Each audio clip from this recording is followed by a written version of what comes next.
అమ్మో అమ్మో శకుంతల, ఏమైంది నీకు? అంత కష్టం ఏమొచ్చింది చెప్పు నాతో, నేను చూస్తాంతా. అత్తమ్మ, నేను కొత్తగా డ్రైవింగ్ చేస్తున్నాను కదా అత్తమ్మ. ఒక అతనికి డాష్ ఇచ్చాను, అతను పడిపోయాడు, రక్తంలో ఉన్నాడు.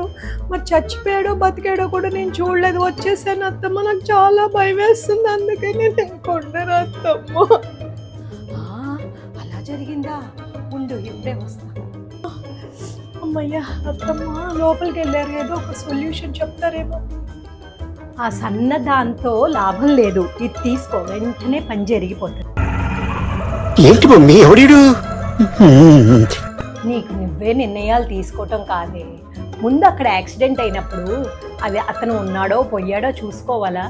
అవన్నీ చూడకుండా, మాతో ఎవరితో చెప్పకుండా మనందరం కూర్చొని ఏదో ఒకటి ఆలోచిస్తాం కదా. ఇలాంటి నిర్ణయాలు తప్పమ్మా, అలా చెయ్యకూడదు. అలాగే అత్తమ్మ, నెక్స్ట్ టైం ఎప్పుడైనా యాక్సిడెంట్ చేస్తే మీకు చెప్తాను అత్తమ్మ.